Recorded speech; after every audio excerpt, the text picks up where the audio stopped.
scummy, underhanded tactics that Jeff Rense has engaged in threatening to have the FBI and Department of Homeland Security come to my home, the sanctuary of my wife and children. And by the way, ladies and gentlemen, for the record, the one who really was incensed by this was my wife. When she heard about this, and my wife is not, I don't involve her in any of my business affairs, okay? Her job is to worry about taking care of these children, and I don't want to darken what is an already difficult job for her by involving her in any of my political events or whatever. But when she heard that this had taken place, that this man had issued this threat against our children, she said, destroy him. Okay, so this is from a non-political person here. When she heard about this, she said, do whatever you have to do to destroy him. And as Mark indicated to all of you out there, ladies and gentlemen, this isn't just about me and my wife Vicki and my 9 kids.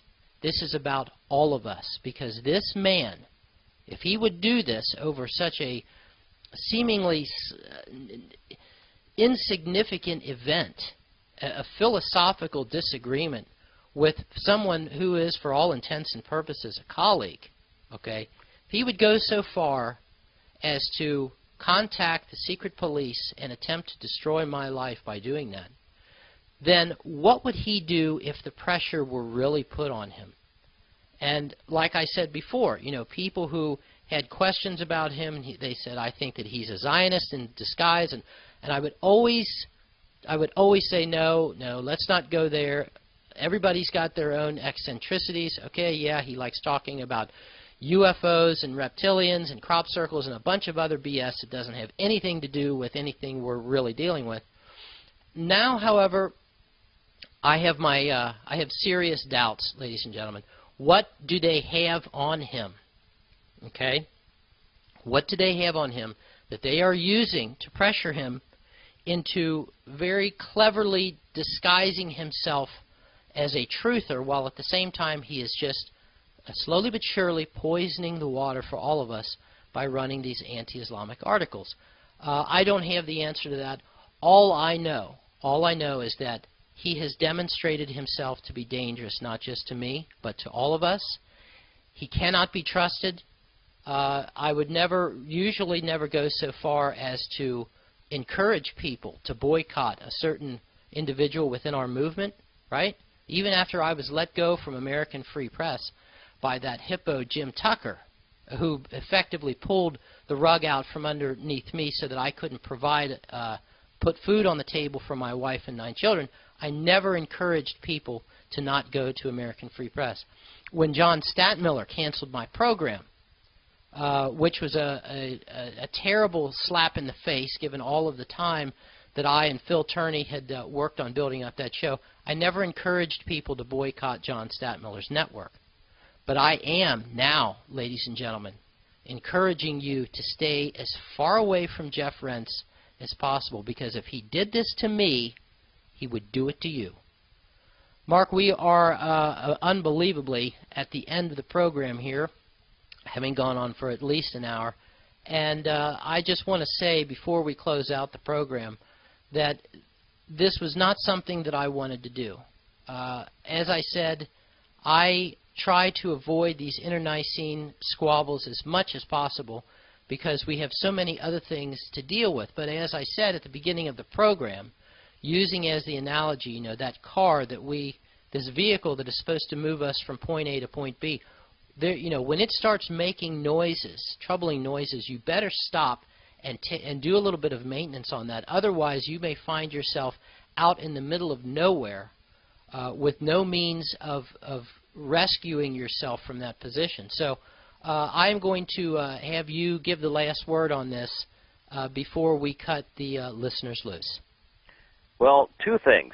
One is that we are learning once again the lesson that we learned big time at the No More Wars for Israel conference in Los Angeles in 2007, and that is that there are a lot of problems within our movement.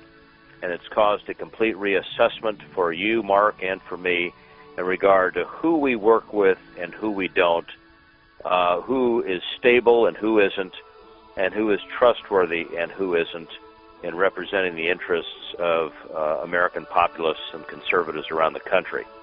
Secondly, as we close, I thought we'd mention a couple of additional news stories that we could have talked about today and maybe will at some point. Press TV reports that Russia and Israel have signed a $400 million drone deal. Press TV is reporting that the Turks take their flotilla attack case to the International Criminal Courts. Michael Prados has an amazing post at HuffingtonPost.com today, being reposted by antiwar.com, entitled, "In Afghanistan, the handwriting is on the wall." Prados gives us all the reasons logistically why this whole thing is a loser, just on a logistical basis alone. And then, of course, there are three particularly significant articles today.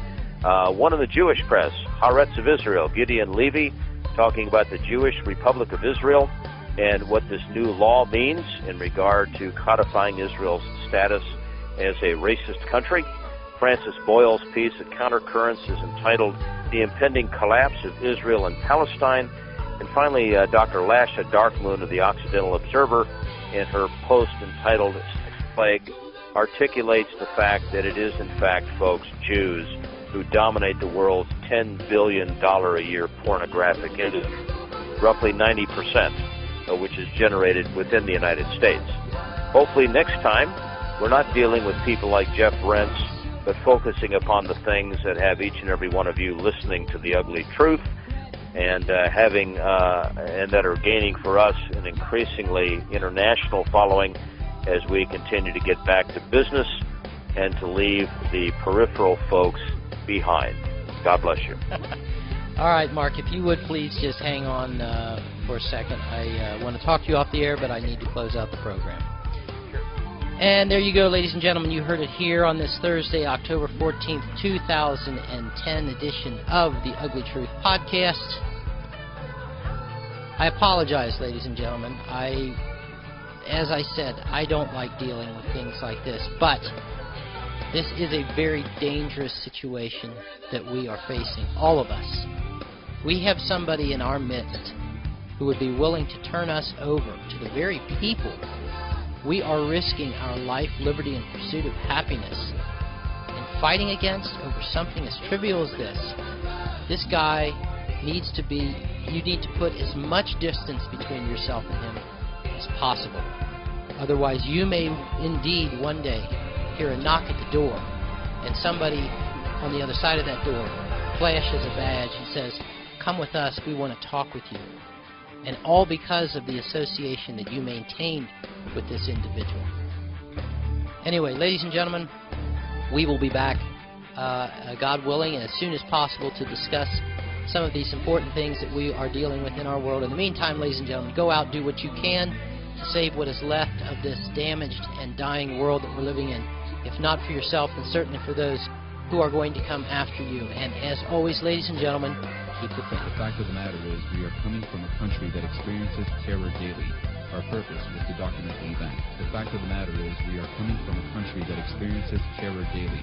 Our purpose was to document the event. The fact of the matter is, we are coming from a country that experiences terror daily. Our purpose was to document the event. Our purpose was to document the event. Our purpose was to document the event. Our purpose was to document the event.